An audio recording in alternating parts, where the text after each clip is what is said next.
Uummanni dhalaa keessa jiree uummanni gammachuu addaa qabanii naannoo sana warra jiru hunda keessaa baay'inummaa nama keenyaatu waan ajaa'ibaan waan ajaa'ibsiisu. Kanaafuu uummanni keenya baay'ee gammadee nuti baay'ee irraa gammadee jirra.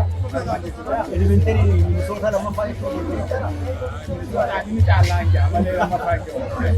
bara gaddaa bara duraa caalaa kan baranaa hedduu hedduu akka gaariitti qophaa'e yeroo dheeraa itti fudhanneera kana qopheessuudhaaf amma kaal gaarii jirra yeroo hunda waliin haasofnaa maal akka ta'u maal akka bu'u maal akka dabalamu maal akka hafu waa hunda haasawaatiin turre qophiin barana godhanne caalaa har'a silaa guyyaa sadaffaa kana hojii sababa qilleensaatiin hafuu baate waan ajaa'ibaa fi mataa tureeyyuu uumaan kana mootummaa hin qabnu waaqatti dubbachuu hin dandeenyu kana waan mootummaan waan ajaja kennanillee dhageenye immoo uummanni keenya jaanileen bakka baay'ee irraa Ameerikaa irraa Kanaadaa bakka adda addaatiin asii walitti dhufnee gammannee waliin taphannee yoo bokkaan illee dhufe dhoorobillee wajjumaan dhufannee daandennee uummanni keenya uummanni addunyaarra jiru karaa biyyaatiin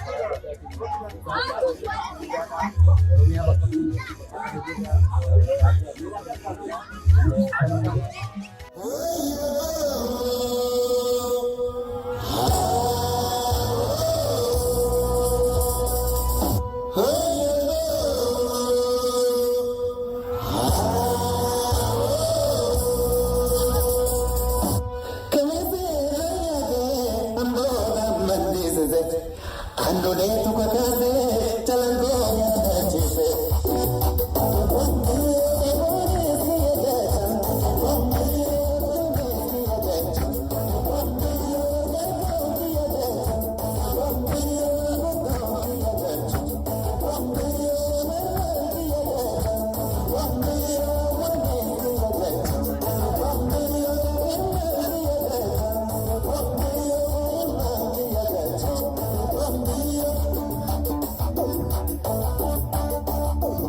Wanni kennaa jirtanii yookaan sagalee uummataa Oromoodhaa taatanii sagalee uummata bal'aa kanaa taatanii kunneen booda hojii keessatti akka biyyaatti humnaanis beeka kana miidheessuudhaaf qophii jala bulchiinsarraa kaasee bakka jirtanii yookaan walumaan dhaabbannee as geenye inni argaa jira galatoomaadhaan itti jabaadhaan itti jira. ulfaadhaa gaaffii narra qabnu yaada gabaabaadhaa namoota garaagaraa gaafataa sababa feestivaalii elementiriitti inni kun mee haga biyya kana hagam dabarsamu waa'ee qophii kanaaf. Qophii kanaa marraa sadii sodarraan sanaa daldala dhuunfaadhuu marraa sadii hirmaachuu biyyaa lama bakka biraatti irraa hirmaatee jiru waan qubachuu irraa hin gaafara gamte kana asirratti godhee kabarana immoo qaamaanis hirmaannee waan kana dhaabuudhaaf karaa dhaabu tajaajila adda addaa kennaa. Tajaajila kennaadha. As geenye jechuudha. Kana qaama warra qopheessu keessaa tokko jechuudha. Kanaafuu hambaalee aadaadhaa kan asitti agarsiifamaa jiru kun namni Oromoodhaa waggaa 60 dabran kana hayyoonni keenya qabsaa'onni keenya irratti wareegamaa turan maqaa Oromiyaa jiran kan hambaalee addunyaa irratti mul'isuun bulu firii qabsoo kanaatti beetiin abdaddaa milkaa'ina guddaa Oromoodhaatti firii qabsoo Oromoo guddaa Aga nagaan gamana dhuftanii jennaa itti aansuudhaan abbooyyuu hayyamamaa taatanii gara Oromiyaa Global Media Corporation gaafii deebii nuu gochuu keessanii hedduu kabajamaa isinii. Galatuma duraan dursee dukkana biyya keenya akkama san jiru san keessaa lubbuu koo tokko odoo waan godhin obboleewwan koo biraa wareegamaa Naayiroobii to'aa kana baasee haa galatoomu. Itti aansee Naayiroobii irraa mooyyuu qormaata guddinaa guddaa jiru keessaa koominiitiin Oromoo ooltiin oolishan yoonaan dagatiin fuudhanii asiin nagahuu galata guddaan isaanii qaba. Akkasumas miidiyaa keessan miidiyaa keenya kana galatoomaa jira. Ani artisti Gaaddisaa Baqqalaa fi tarii namooti baay'een na dagatallee kan baay'een na yaadatu yaada mul'isaa baandii Gadaa Duraan. Bareeda galatooma warri Gadaa weellistoonni hedduutu jira. Namoota hedduu laakkaa'uu dandeetta. Isarraa yeroo sanirraa taatee irraatti bakka lubbuun jiraatu. Mee yaadannoo waan san keessa darbitee xiqqoo si yaadannoo yeroo sanii keessa yeroo darbee dhugaa dubbachuun akkaataa ittiin tireeningii keessatti mana Adamaa Ruufaatti kan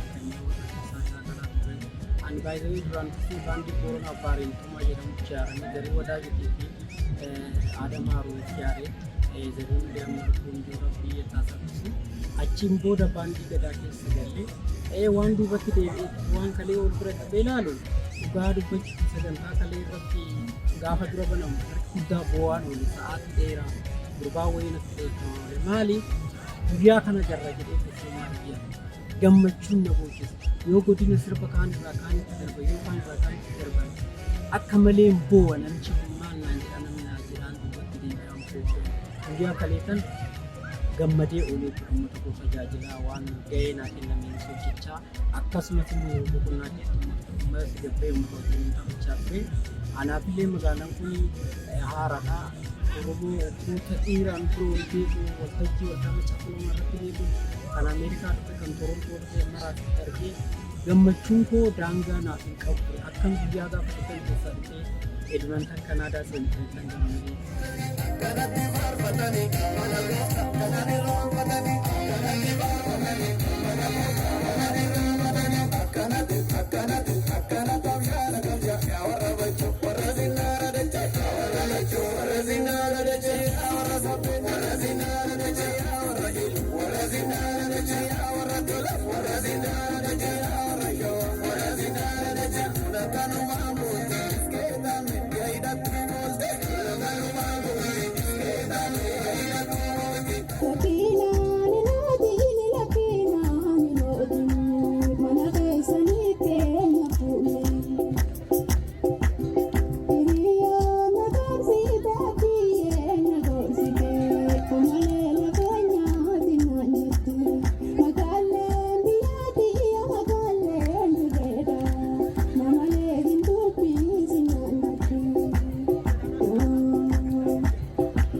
nu barsiise.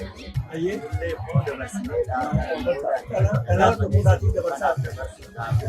akka dandeenye nyaata barsiisee isaa keessatti waan dandeenye akka danda'amu Bareeda. Waa'ee amma deemaa jiru hawaasni Oromoo akkatti ilaalaa kan biyya keessaa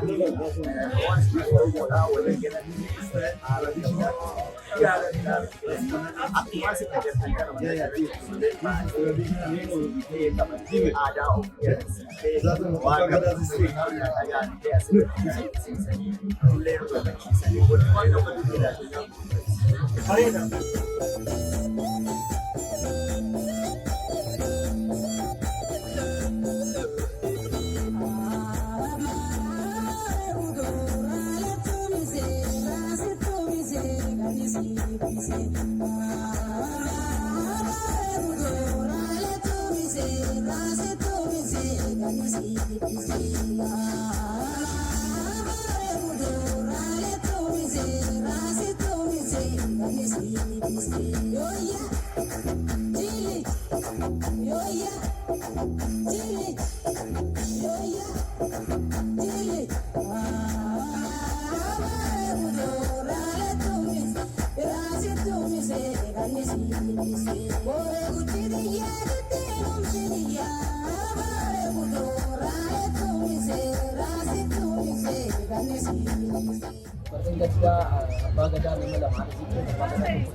Kutaa of danda'e argamu. Kutaa of danda'e oolee akkaataan qabeenya manallee bifa muudee mana ijaaruu wanti kun cinaqqee maaliif jedhanii gaafatanii hundee oomishu nuti waan abdiiniif orijinaala isa biyyaa hin taate sabi keenya kana fakkaata aadaa kana inni kun irratti nu ba'uu qaba isa kanaaf ammachaa ture amma waaqayyoon galanne haa ta'u baay'ee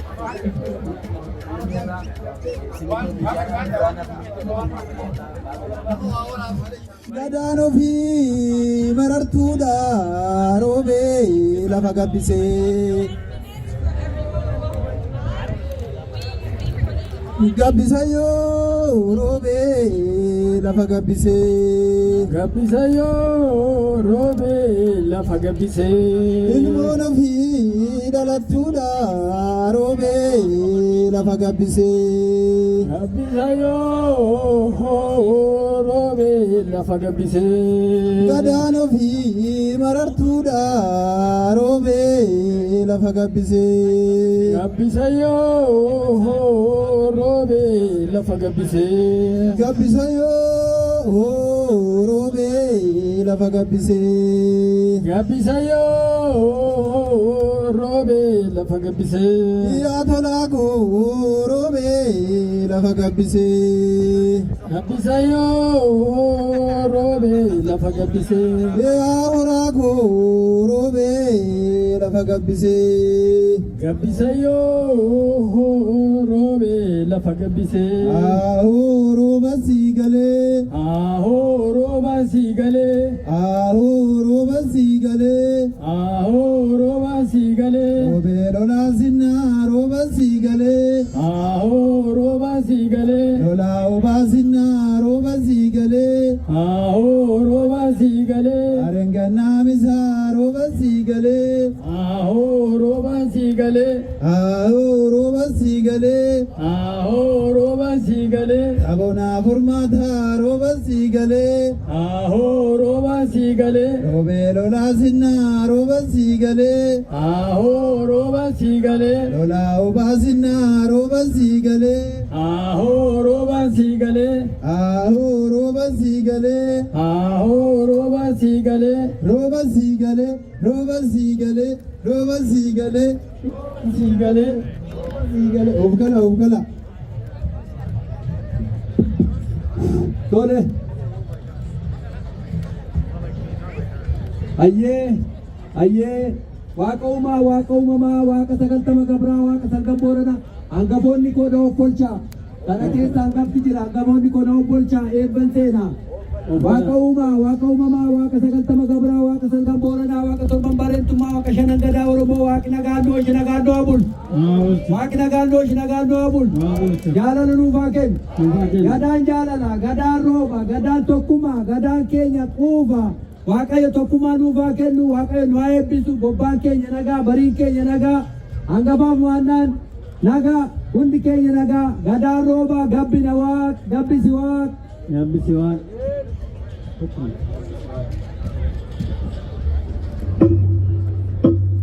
Ya ilanjo bagai kalte bago kalte baganu kalte. Ya ilanjo bagai kalte bago kalte baganu kalte. Ilanjo kome kaya gude ke wajin kaya bagai kalte. Ilanjo kome meti gude nalanang keti bagai kalte. Baganaga Kalkari Rasabi Gurutinitti Oda Tajajila Guddaa Kennaa Jirtaa Baganaga Duraan dursee galateeffachuun barbaada. Galatoomaa waan sabni keenya godhu saba keenya sagalee saba keenya akka addunyaan akka uummanni hundaa natti galfatanii nama bira keessatti galatoomaa jedha. Maqaan koo Amantii Waaqtii kanan dhufe immoo Kalgaariirraa Kalgaariirraa governmentiin Alberta Oromoodhaaf akka Oromiyaatti rikooginishinii kennee biyyoota meeqa oolchi akka dhiyaannee sadarkaa keenya aadaa keenya waan hundumaa agarsiisu waan godheef ana kan Kalgaarii dhiyoo jirtunis addunyaan Oromoon addunyaarra jiru marti osoo bakka kana dhufee gammada. Kanaaf fagoodhaa dhufuu namaa rakkinaan qabu. Waan hedduutu deemaa jira. Waan nama gammachiisu hedduu arginu. Oromoon biyyaatti lakkaa'ame Oromiyaa jedhamee asirratti aadaa isaa, nyaata isaa waan qabu hundumaa karaa argisiisuu, karaa aadaatiin nyaata isaanis agarsiisuu isaa carraa kana argachuun ani waan guddaadha jedha. Bareeda waa'ee aadaa Oromoo fi safuu Oromoo waa'ee adda addaa isinis tajaajila uummata tajaajila. Haalli kaleessa eeggata deemu miira akkamii qaba? Maal wanni adda ta'e Ani akka nama tokkootti miira natti dhaga'ame himuu hin danda'u. Gammachuu guddaatu natti dhaga'ame. Isuma isaa maaliif sitti fakkaate? Ani oolnaadhu ani biyyoota hundumaatu argeera irra deemee keenya kobaadha. Waan keenya ta'een beeku garuu kan akka Oromoo bareedu.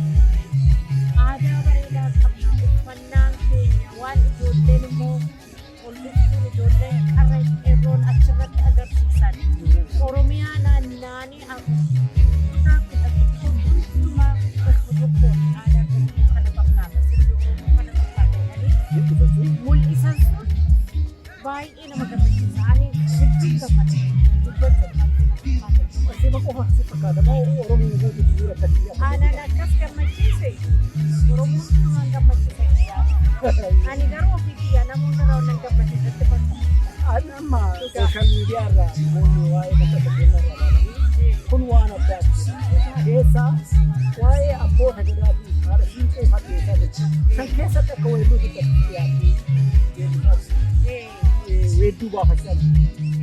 Eessaa sadii kan bara dheeraati namoonni hundee. Weedduu kana nama galateeffatu nama hedduu galateeffatu jira. Kunis Dr. Kweekisaa.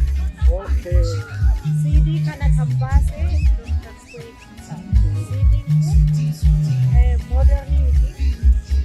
Dibbee dubbiidha akkuma biyya keenyaa loleen keenya godhan sanitti tolfame malee muuziqaa fi babarcaataa waan guddaa of keessaa qabu. Aadaa qabu. Isa qabannee isuma irratti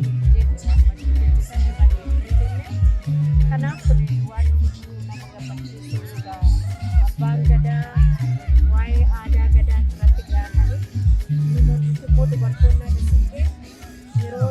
deessi waan deessiidhaaf godhamu akkatti deessi eebbifamu akkatti deessi Kabajamu.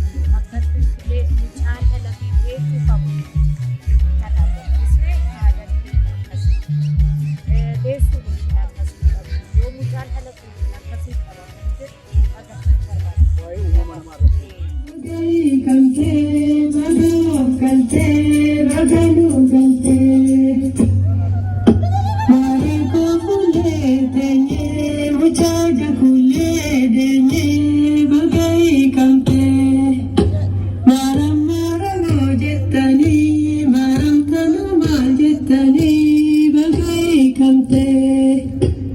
Yelanjo bagai kante, baga kante, baga nu kante.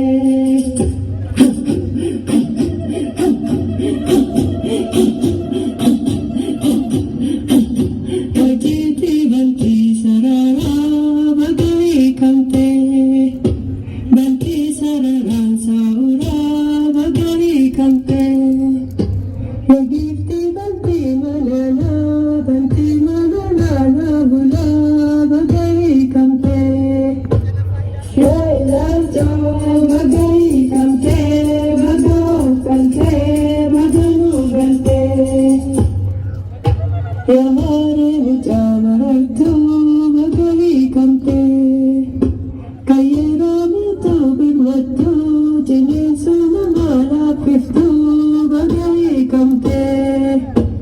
Yelanjo bagai kante, baga kante, baga nu kante. Yamare tu bagai kante. Giftir bagadi tu bagai kante. Sudah luka furika, dabduda kurda urika bagai kante. Yelanjo bagai kante. Yelanjo bagai kante, baga kante, baga nu kante. Miti marani betu bagai kante. Karase dumante su bagai kante. Yamari yamari tulko dubaki nagari tumo bagai kante. Yelanjo bagai kante, baga kante, baga nu kante. Lageng kusae bukisa bagai kante. Kusae garam bukisa bagai kante. Yawat dabdudak kenika ise tajae gudisa bagai kante. Yelanjo bagai kante, baga kante, baga nu kante. Yelanjo bagai kante, baga kante, baga nu kante.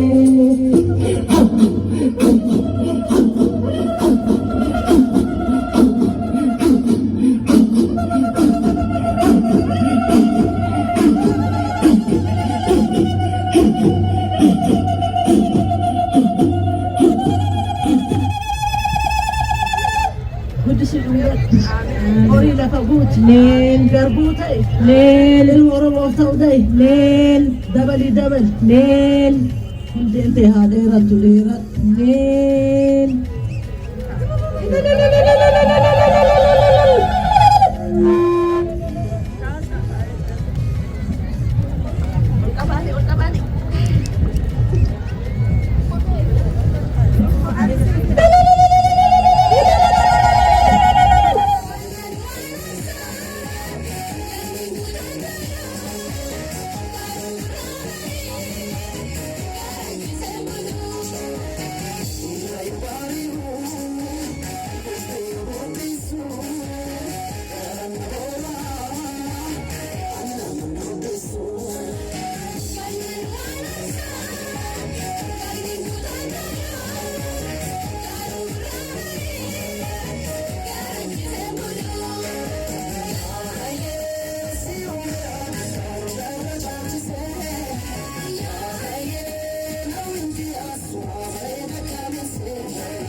Kanaaf baay'ee nama gammachiisa. Baay'ee tokko ulfaadhaa fayyaa biyyaa fi gahee guddaa taasisaa jirtu. Hawaasa keenya addunyaa irra jirutti mul'isuu keessan aadaa keenya afaan keenya waa hundaatti duukaan gurguraachuu keessan ulfaadhaa isinis galatoomaa mata Oromiyaa Gidduu Galmeelee Koorporeeshinii fayyaadhaa.